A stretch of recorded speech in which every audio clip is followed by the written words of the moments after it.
You're watching Leafs Morning Take with host Nick Alberga and former NHLer Jay Rosehill. The show starts now.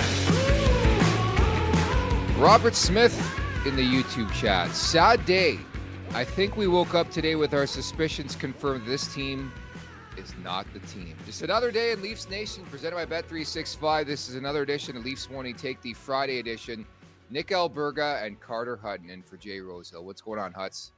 You know, times are tough, buddy, when you're opening with the read from there, just hammering the boys. It's a tough loss. It is what it is. It's one you just park, throw the tape away, and move on. We have a grim chat, man. I can just say that because prior to the loss in Carolina, they won 5 in a row and impressive at that. I called it a scheduled loss. We'll break into this one, but it's been an up and down chat today, at least, to start today's show. Open an account with Bet365 today and bet on a huge range of markets, whatever the moment. It's never ordinary at Bet365. Use code NATION, all in uppercase today. That's NATION, N-A-T-I-O-N. Our Super Chat charity partner this season is Sick Kids. Want to make sure your question or comment gets on the show, hit us up with a Super Chat. Proceeds from our Super Chat will go to Sick Kids, ranked the #1 research-intensive children's hospital in Canada and 3rd in the world. Your theory is that maybe they snapped it around a bit on this mentors trip. I'm going from on-the-job experience too, Nick. This is something that I lived. I was part of it. I've been on so many mentors trips with it. Wasn't my, usually father's trips. I don't think I ever was on a mentors trip. I think they changed that name, later on. Probably someone was too woke because they didn't have their dad involved in their life or something. Probably. Like that. Yeah, man, you're going out. Like, you're going out. You're having fun. This isn't just one of those times where you're resting, you're on the road, and you're trying to get ready for a game. So I chalked that up to having a little bit to do with it. Something I didn't really hear a lot about. I know they talked about the mentors trip, but like, you're boozing. Like, the dads are like, after the game, when you get your old man, they're hammered. You're going out. You're going for dinners at night off. The game before, like, I'm sure they flew from Philly. They probably went out in Carolina. I'm sure they had a hilarious dinner the night before with everybody. So it definitely snowballs into it, right? You're on the road. You're not really as rested. And you have a hungry Carolina team at home, like, looking to make a statement game. I think it was like a perfect mix for a game to be just what it was, and just an absolute one to throw in the trash and move on. Now that you remind me, I missed the perfect opportunity to use the title for this podcast, Perfect Storm.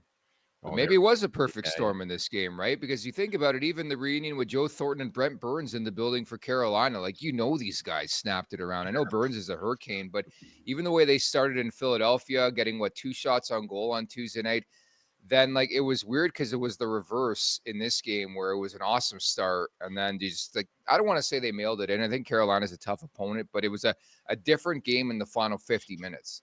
Yeah, and the old Jordan Staal came into play too. I think he averages almost Thunder Bay boy, 1.5 points. He's like 1.48 points per game against the Leafs. Like, he owns the Leafs. It's like in 25 games, he's got like 37 or 39 points, something absurd. So it's funny for a guy that a great example is I think what kills him in that game is that you look at the goal early in the third period, right? Jordan Staal goes in, he covers on his defenseman. They go down there. He ends up being the guy that tips a puck in front of the net.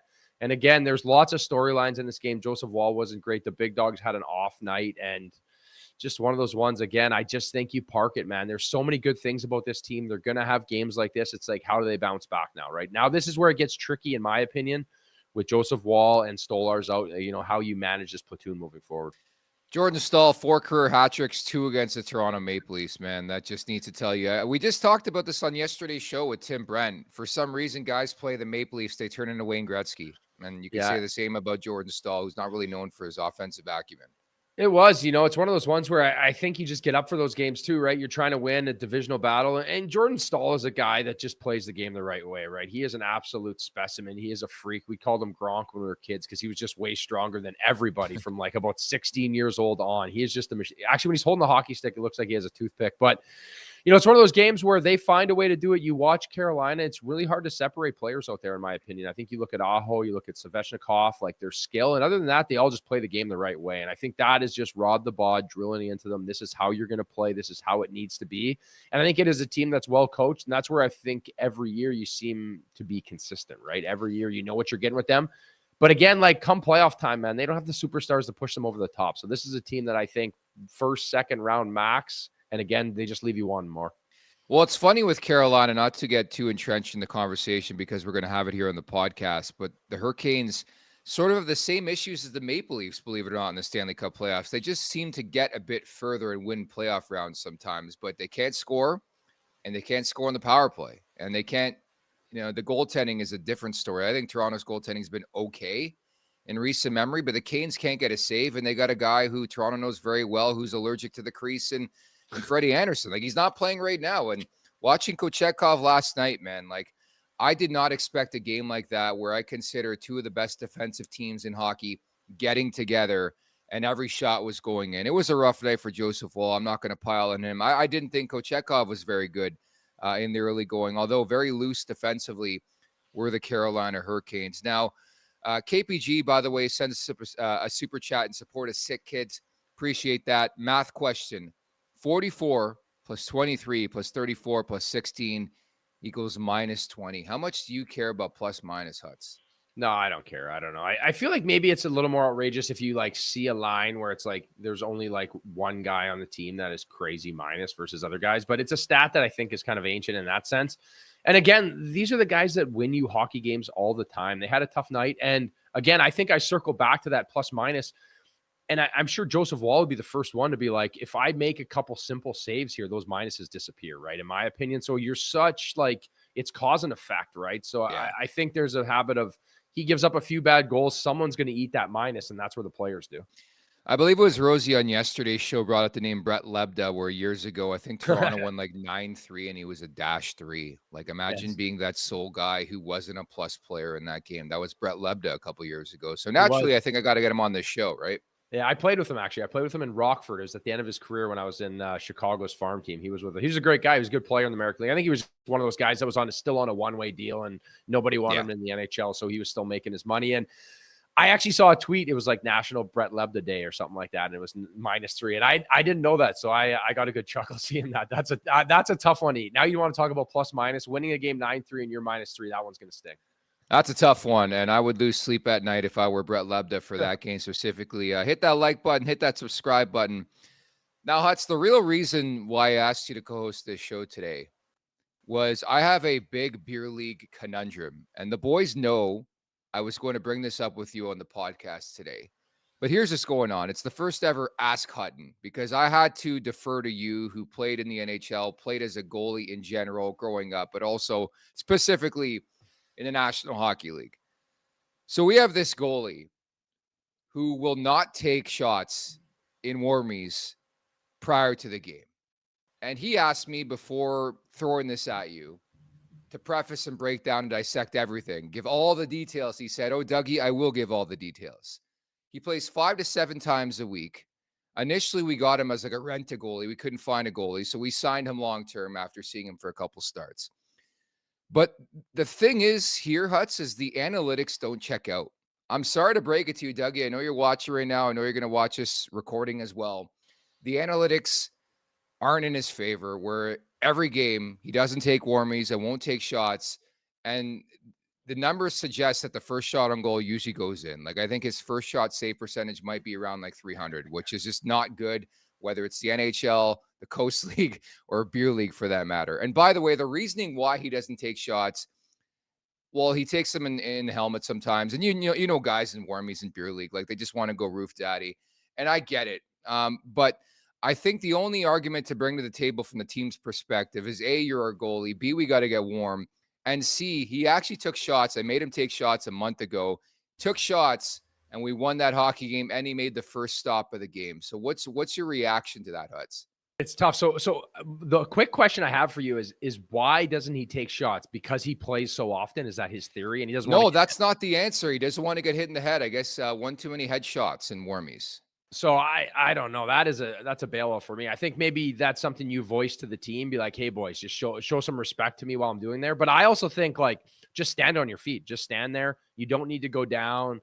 I'm going to have to, I'm with your side with the team. I think you need to get your tender in there, see a few shots. You want to see him starting well, even though it's Beer League, even though it is what it is. Like, sometimes I would play just to get your eyes going, get into the game. It's the same thing as you getting on the ice, skating around a little bit, snapping it, feeling it, just like him. He needs to feel it so his first shot isn't the one in the game. It's hard enough facing the first shot in the game when you haven't seen a puck, let alone like skipping warm-ups and trying to be ready to rock. So I think that's a tough call, Nick. I'm going to, on the first ever Ask Hutton, I got to go with you on this one, buddy. Was it Dougie? His name's Dougie, and the kicker Huts for me is that he'll stretch. I love that he stretches. That's great for a beer league netminder. He stretches at center ice and has the helmet peeled up. So I'm a troll, and I go over and start like flipping pucks. I'll send him sauce passes, just try to get him in the game. Like, I get you play a lot, but I think it's so important. It's like, I always try to compare it to the guys in the room. It's like not taking warm-ups when I'm pitching. Like, let's say I'm out there, and whether I'm playing beer league baseball, I just go out there and I start throwing. Like, you're just not going to be the same pitcher as you would be if you did a warm-up. I agree. Just getting your eyes going, getting the tracking going, especially in net, right? It's just habits. And I've had times where, like, obviously Dougie's not playing the NHL, where I step on the rink and I played the night before, and fucking the thing, I can't even catch a puck, right? I'm off. You need a little bit of time to get going. So I think a little bit where I'm a great beer leaguer. I play beer league here now. I'm a D-man, smooth skater. Nice. Over. When I'm shooting on the goalie, I am just shooting like fairly hard, because there's nothing worse than a guy coming in and flipping one on you. Just, you're like, well, that's not helping me. I just shoot glove or blocker hard, like from a decent range, so they can track it. And maybe that's something he's got to like tell you guys, like, hey, just come in, snap it from the top of the circle hard at my glove or blocker. And at least then he has enough space if it's coming at his head to get out of the way or to stop it. Where when guys are walking down to the ladies' tees below the hash and ripping them, I could see why he's like, why the hell am I dealing with this? But in his case, come on, Dougie, you got to get in there. You got to get the eyes going. We need to get you going here.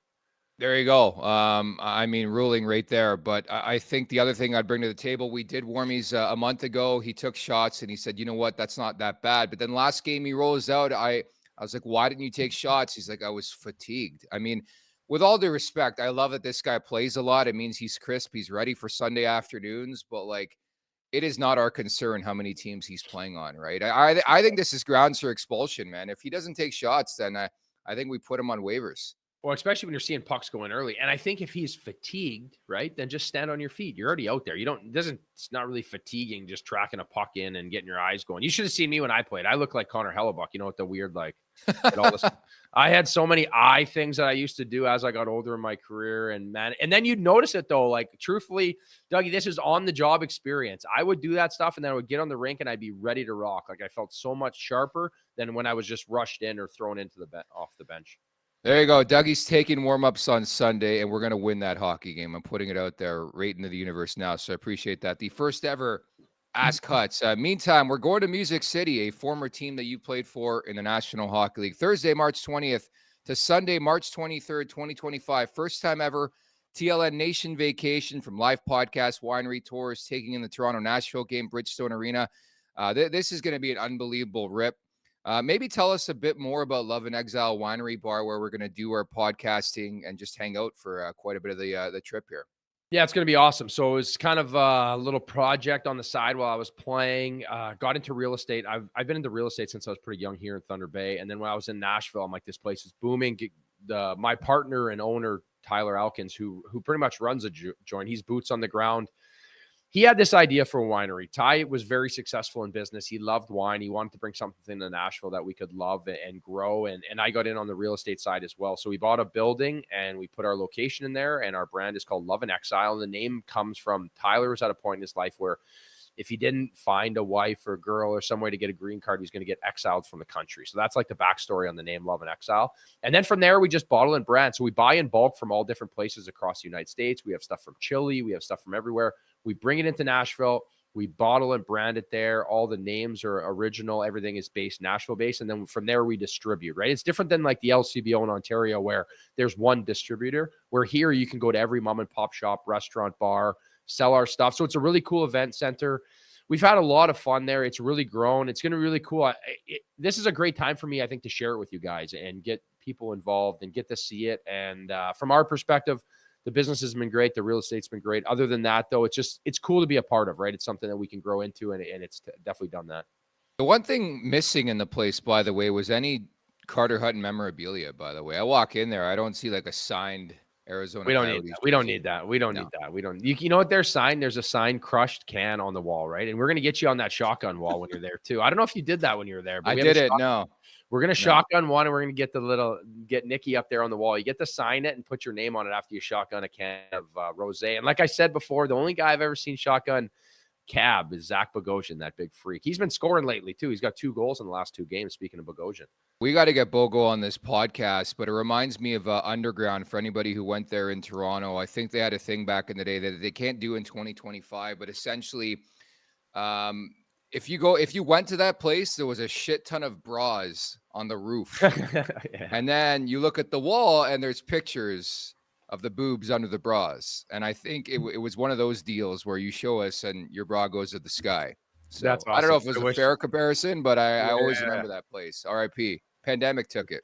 Yeah, we might have to expand a little bit our ideas here. I think Underground smoked our can idea. Tila Nation Vacation. Bring your bras. We're offering 2 packages, one with flights, $24.50 plus tax, one without, $12.99 plus tax. Hotel rooms are double occupancy. By the way, we do not have that package that you get to stay with Hudson and his wife. That is off the table. Our apologies on that front. But for more information on how to book, head on over to nationgear.ca. That's nationgear.ca, or you can check out the link in our show bio. Life's too short for ordinary vacations.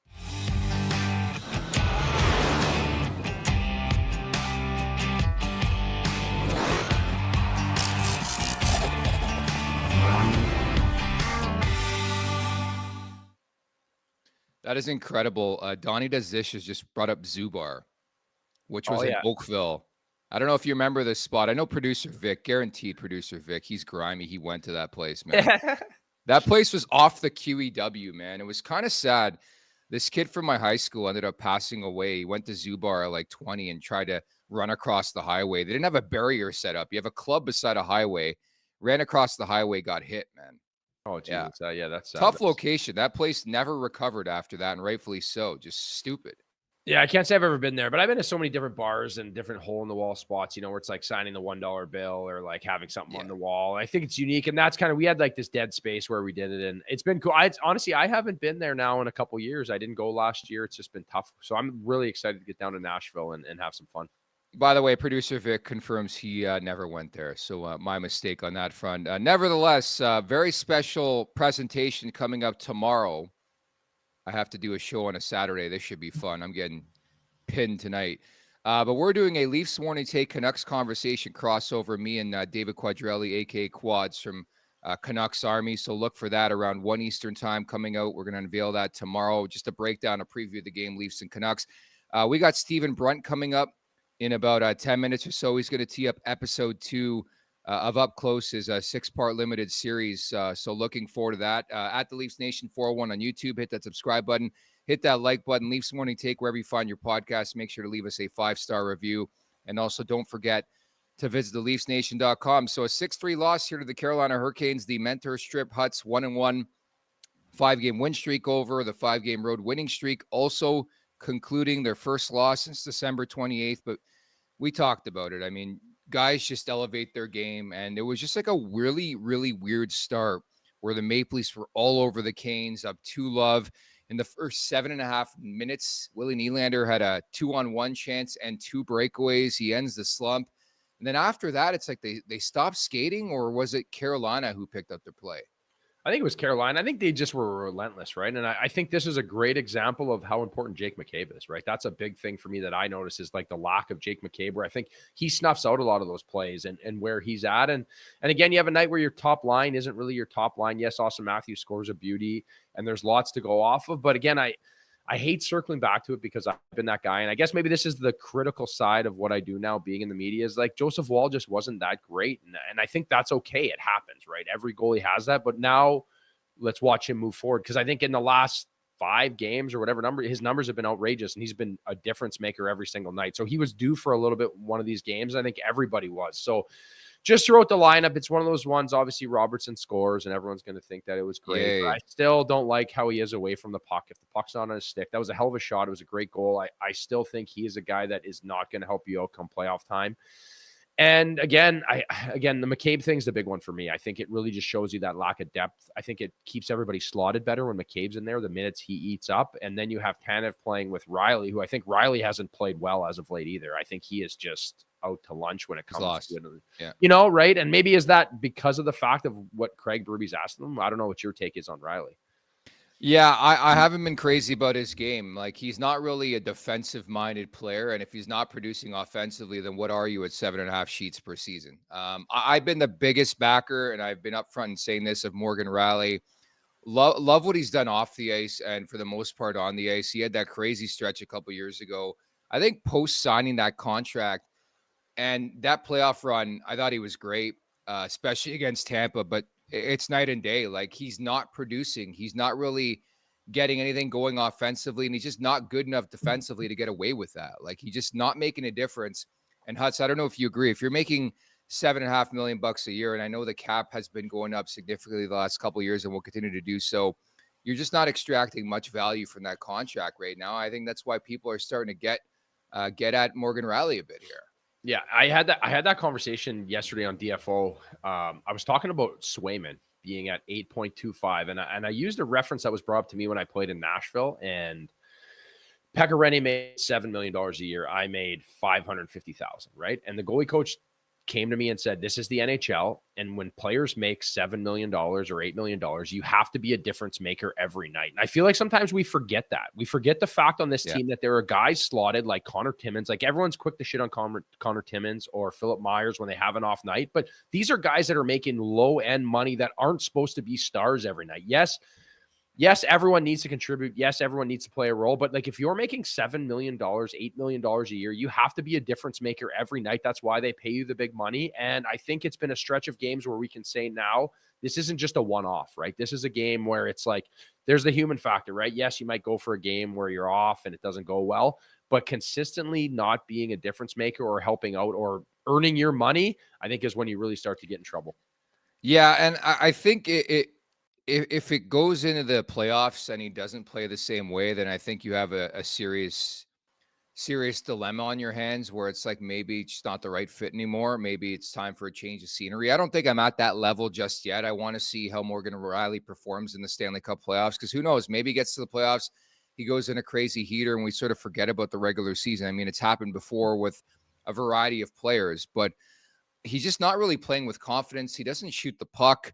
The power play is another conversation for those of you who listen to this show quite a bit and watch it.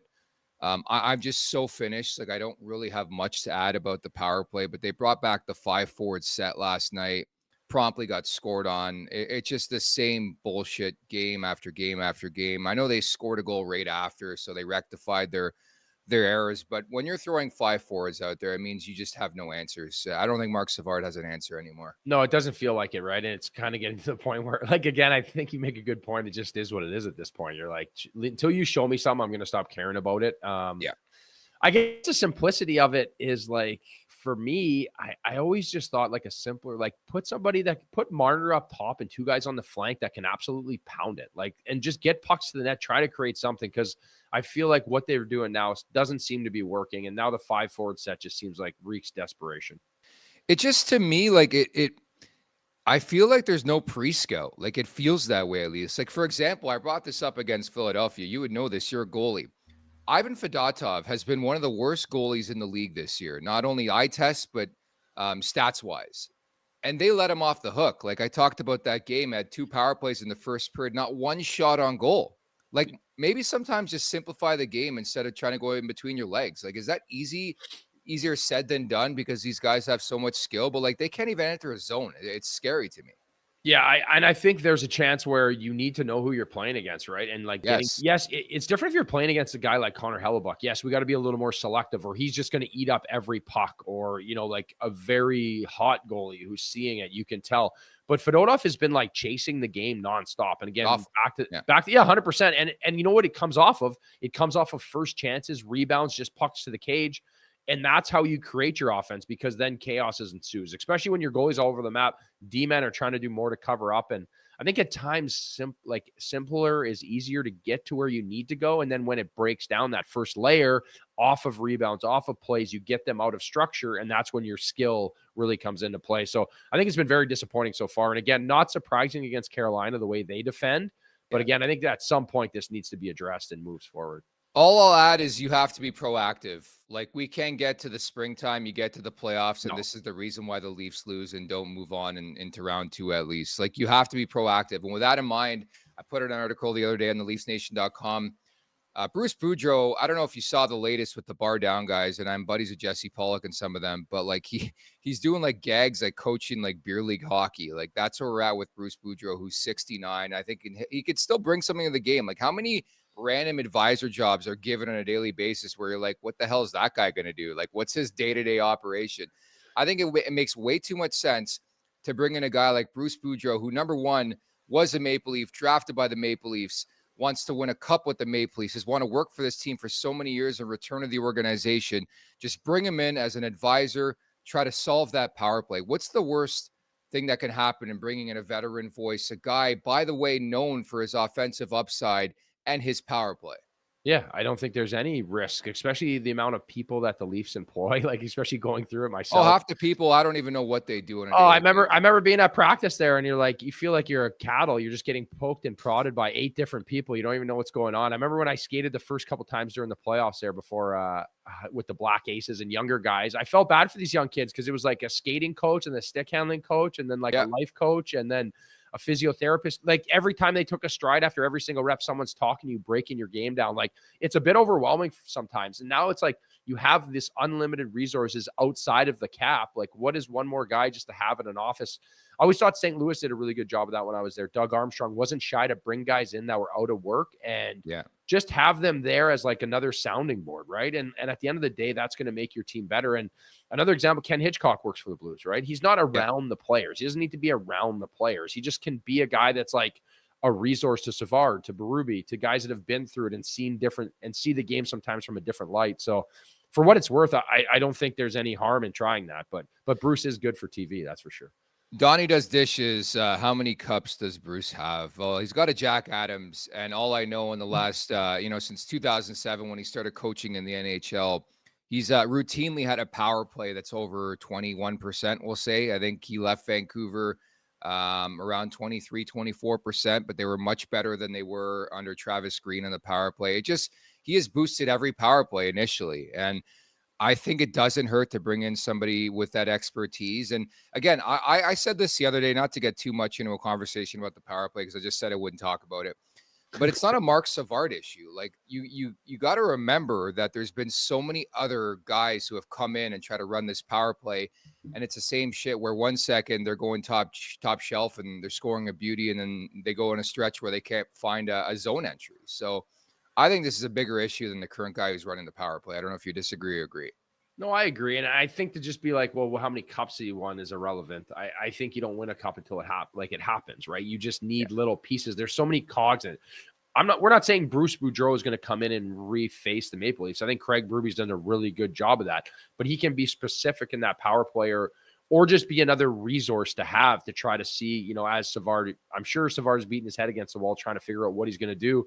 And I always find it tricky, right? It's easy to sit here and like say, do this, do that. Like, trust me, they're going over everything. It's not like they're like, oh, why didn't we think of that? The thanks guy from the chat. You know what I mean? This is the Toronto Maple Leafs, the NHL. They're going over it all. You need someone with some experience on managing players, managing situations. I think that's a good a resource to have. How dare you question the integrity of our YouTube chat? These people are incredible. We love Tammy. We love everybody in the chat at the Leafs Nation 401. Hit that like button. Hit that subscribe button. Got any thoughts on this weekend's matchup with the Vancouver Canucks? I hate it. Jake DeBrusk is going to be in town. It just seems like he has Toronto's number. But the first of 2 meetings, Maple Leafs have won 6 of the last 8. I think it's important to stress they're 17-7-0 on home ice. But it has the makings for a good one because of the turmoil that the Canucks bring with them on the road. They're going to be in Carolina tonight, by the way.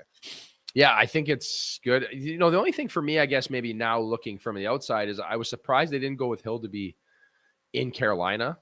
just because of what's Really? going on. I know he didn't, because now it's like, now you have a Saturday. Now, what do you do? What do you do now? Do you go to Hill to be at home You go back to your number one guy, Joseph Wall. Like, Yeah, I I know, think but it's now insane this guy can't make 3 starts in a row. I know, but he looked tired last night. He didn't look as good as I know. I'm just telling you from my You perspective. goalies, man, are you kidding me? Hey, buddy. Hey, it's a tough being a goalie, pal. There's only, what is it? Oh, there's 64 of us in the world now. When I played, there was only 30 teams too, Nick. So think about that. I came in. These guys sneeze in warmups and they call it a day, man. Like, I still recall that game with Matt Murray, man. I know he's your boy from Thunder Bay, Ontario. Shout out to Matt Murray. But me and Rosie go to the game. Like, Rosie can't wait. This is the Leafs Sens first game against Ottawa for Matt Murray. And he, like, tweaked his ankle in warmies, but was still good enough to wear that baseball cap on the bench and back up Ilya Samsonov. What a warrior, How eh? you? I feel for Dougie now off your team. The amount of stress you put Dougie under every day. His goalies piss me off. Just get in there and make a save. That's it. That's it. I can tell. Fatigue. You don't hide it very well. Hey, our guest on today's podcast can tell you, because he's seen a couple goalies who every game, regardless of the day, the night, the position, played. Marty Brodeur is one of them for me, where every night I just knew the guy was going to start. But now the analytics tell us that ain't happening. The following interview is brought to you by Charm Diamond Centers. Get custom ring building delivered in less than 4 weeks with the Charm Masterpiece program and an unbeatable pricing policy. Charm Diamond Centers is proudly Canadian-owned and operated since 1972 with more than 85 locations across the country through Charm and their sister brands. For more information, go to charmdiamondcenters.com. As we alluded to earlier on in the podcast, episode 2 of Up Close with Stephen Brunt came out on Tuesday in podcast form. The video form coming up next Tuesday, and it's our guy, Adam Edge Copeland, who is the feature. What's going on, Stephen? How are you? Hey, Nick, how you doing? Good to see you. I'm ramped up today. I won't lie. I stayed up way too late, and I'm not lying about this. I listened to your entire podcast. It was so captivating. As everybody knows, Edge is a big-time Leafs fan. We text quite a bit. He's been on this podcast. I thought it was excellent stuff. What was that experience like? It was a blast. And, there may be some people who know my previous work and previous lives and kind of might be surprised that I, went down and interviewed a wrestler. But I do have a fascination with wrestling, and especially with the guys who do it, kind of the art form and the pulling back the curtain stuff. And Adam is like, he's a spectacular guy. Like, he's really smart. He's really cool. He's an obsessive Leaf fan, as you guys know. Like, it's not healthy, right? He is as committed a Leaf fan, I think, as I've ever run into. He has a Leaf room in his house. We went down to his place in Asheville, North Carolina, where he lives. And there's an entire kind of space dedicated to the Leaf memorabilia, and the place where he watches every game, where he tunes into podcasts like this one. He is a devoted fan, and when we were down there, he was just about to come back from an injury, so he came back, I think, on the 28th of December, back to AEW, but he had a lot of time on his hands in the fall. So yeah, I think he'd spent even more time obsessing and fretting over his favorite team. Yeah, we had a chance to have him on. It was a great interview, and just his passion for the Leafs and wrestling and everything he's been through, and being forced to retire in 2011, due to a neck injury, and like, what a story. What was that like? Just kind of I guess maybe peeling back the layers of what he went through during that time. I gotta say, I'm not sure how I've enjoyed interview conversation with anybody that much in a long time, maybe ever. Like, honest to God, it was Nick, if you listen to the whole thing, like, it's an hour and a half long, right? We couldn't cut it. It wasn't really cuttable. And it's what you hear is the way it unfolded seamlessly. We were at his house for quite a while before that and after that as well. Met his wife, Beth Phoenix, wrestler in her own right, obviously. His kids' toys were scattered all over the place. Like, it was kind of real. It was a real life experience, but it's such a great story, right? Like, he's a kid from Orangeville, grew up poor, single mother, didn't have enough money. The family didn't have enough money for him to play hockey. Watched wrestling on TV, got into it, found his way to Maple Leaf Gardens for the Sunday night, the house shows they used to have there, hanging out at the door on Carlton Street or on Church Street, waiting for the wrestlers to come out, bugging them. And then he won a contest in the Toronto Sun. I think it was the Star, Norman DaCosta, who used to write about wrestling in the newspaper, which is also, I also love the fact that there used to be wrestling columnists in the newspaper. and he got him to kind of into Sweet Daddy Siki, God rest in peace, Sweet Daddy Siki last week, into his wrestling school, and that's where it all started. It's a crazy story, and you're right. He went through the injury, went through the retirement. We talked a lot about WWF, WWE, Vince McMahon. He went into acting, has done well in terms of those kind of the Percy Jackson movies. Like he's had a reasonable film career as well. And then this late stage of his career with AEW with Nick Khan, which he's really enjoying, and I think he figures he got another couple of years left on that body. But just kind of a guy who understands. Talking about what it feels like to go out and stand, to be, have your intro, and the way you can move that crowd positively or negatively, that that kind of rock star moment where everybody in the building loves you or everybody in the building hates you. And when you do that, that's when you succeeded. That's the ultimate compliment. I love talking to him about the craft. Yeah, I thought that was great too, and I thought my major takeaway was the fact that you talked about what he's got left in the tank. He said a couple years, but it tells you everything you need to know about Edge. The way he answered that question, where he wants to put over a younger talent, similar to the guys before him, right? Yeah, I think.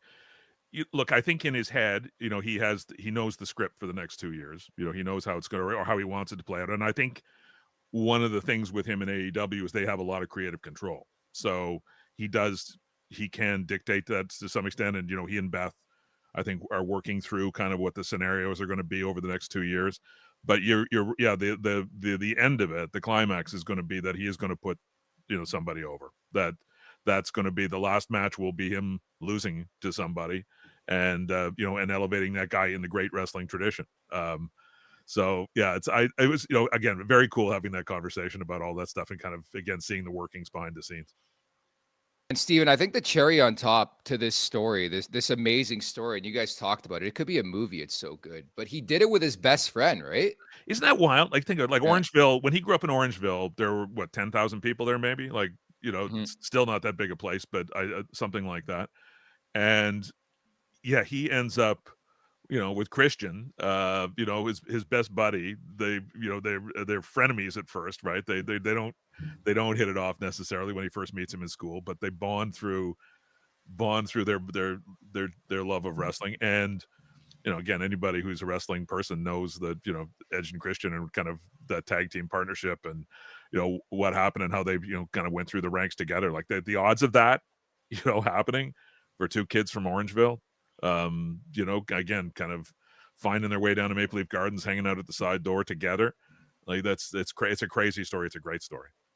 Steven, you did it again. Appreciate your time today. Again, available in podcast form right now, Up Close with Steven Brunt, and video form. It'll be released right here on the Leafs Nation YouTube channel coming up next Tuesday. Appreciate your time today. All right. Great talking to you guys. Cheers. Take care. Steven. The legendary Steven Brunt. I'm telling you right now, go check out this interview. It was captivating. Like I was up I was up till like 4 a.m. because I was like, hey, I don't know about many of you out there, but like sometimes I'll listen to a podcast before I fall asleep. And I was just so entrenched in this thing. And maybe it's because my connection to Edge and talking to him and being buddies with him, I couldn't stop listening. So I listened to the entire thing. Next thing you know is 4:15 a.m. Oh, shit. Sometimes it's hard, eh? You get entrenched in something like that or a good series, and it's like, when do you ever turn it off? I always find you got to do like shows or anything like mid-episode, because they always leave you hanging right at the start or the end, or kind of get you hooked. But obviously looking forward to it, and what a cool story, especially being a giant Leafs fan. Obviously getting a chance to interview him was cool, so it's gonna be fun to know the whole backstory. All right, you ready for Take It or Leaf It? The Friday edition of the show always features, or normally features, Take It or Leaf It. Are you ready? Yeah, I'm ready. Number one, show some enthusiasm, okay? Okay, I'm ready. Ask Cuts again, baby. You're really taking back my comments about goalies. I'm not retracting that. Goalies are scum of the earth. Okay, that's okay. I'll take it. I don't care. I got the money, buddy. I'm good now. I was laughing last night watching that Buffalo Ottawa game, and I love Linus Allmark. Where are you? Where are you, Linus? Oh my God, that's got to hurt. Poor Ottawa fans. Losing that one last night's got to sting. I saw a clip of somebody on Twitter, like some fan just going nuts. I loved it.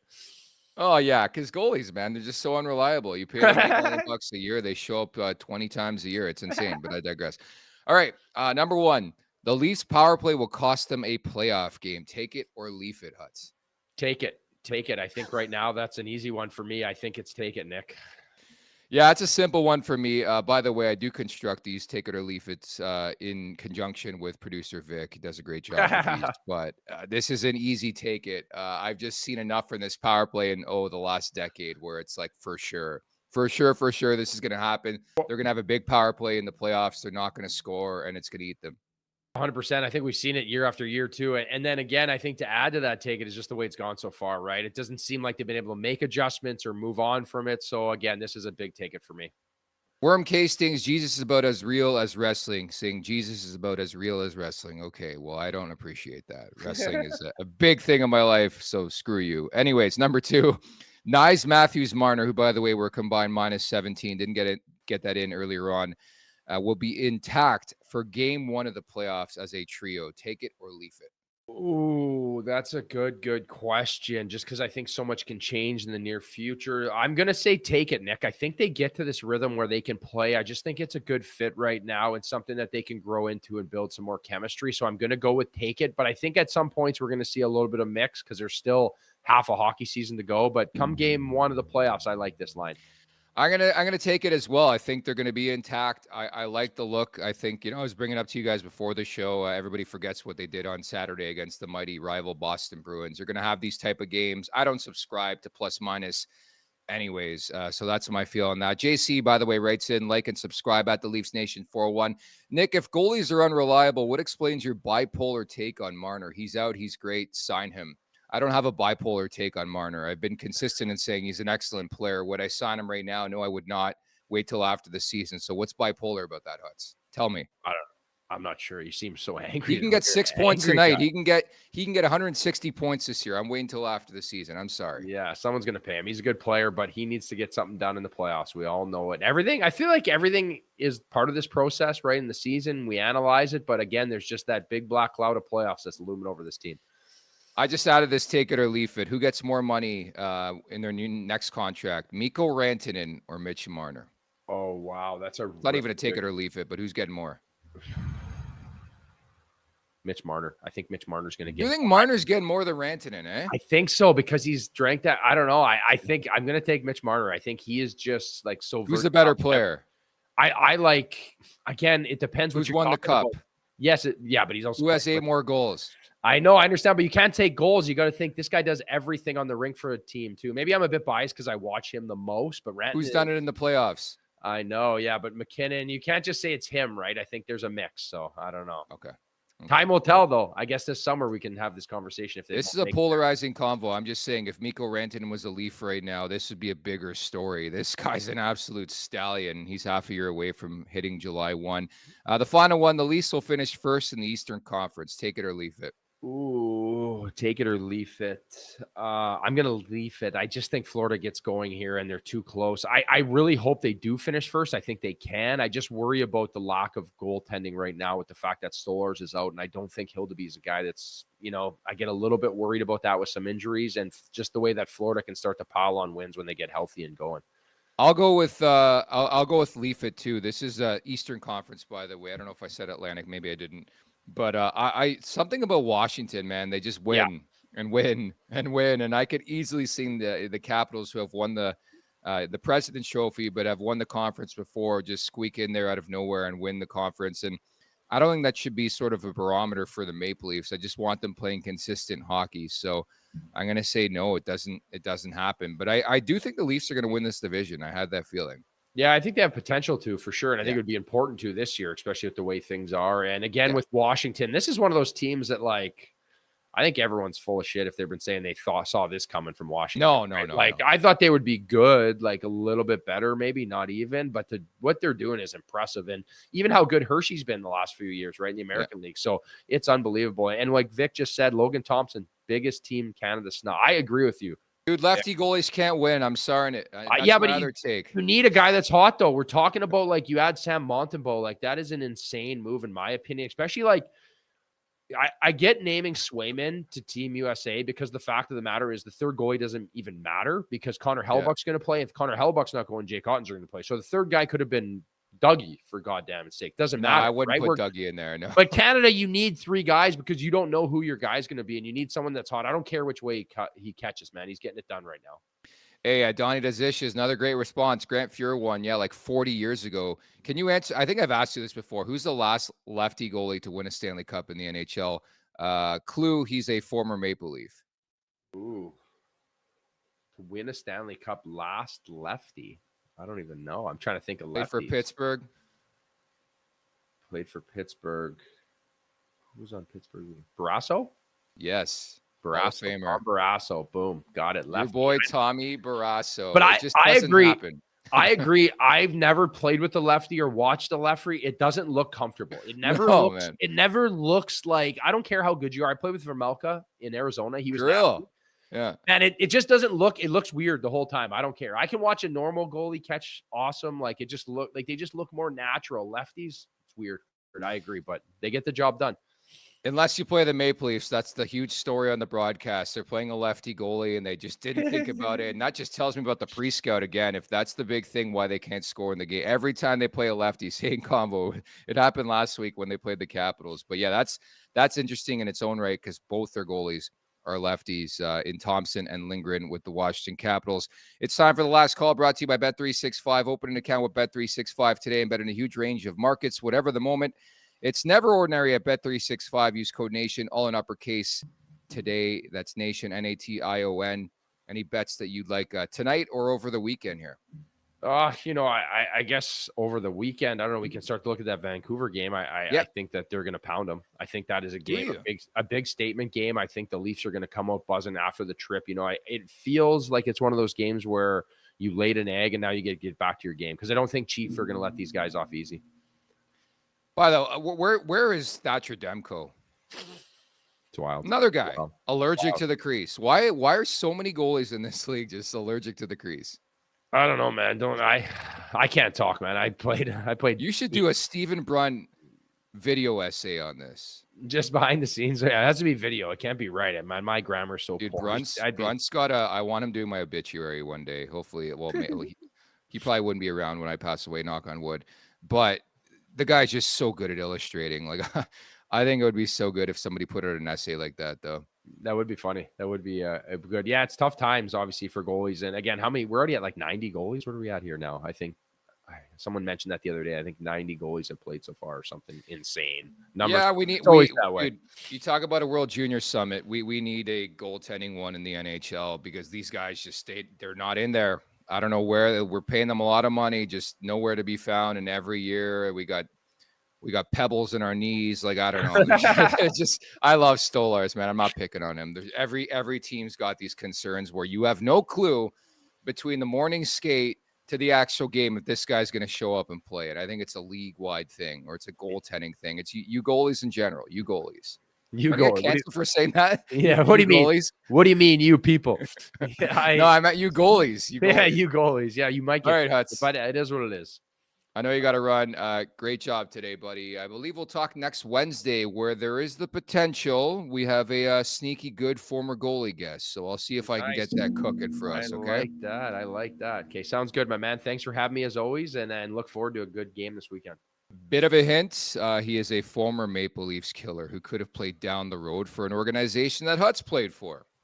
Ooh, baby. Tune in to find out. That's Carter Hutton. I'm Nick Alberga. Don't forget the Canucks Conversation, Leafs Morning Take crossover coming with yours truly and David Quadrelli coming out on Saturday.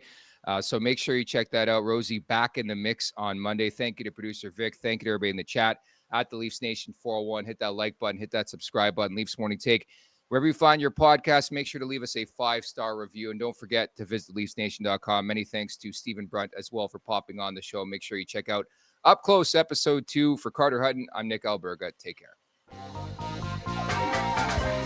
Make sure to check out more of our content right here on the Leafs Nation YouTube page. We got long form interviews. We got clips. We got epic rants by Jay Roseau. We simply have it all. And don't forget, you can find out much more at theleafsnation.com. Thanks so much for watching.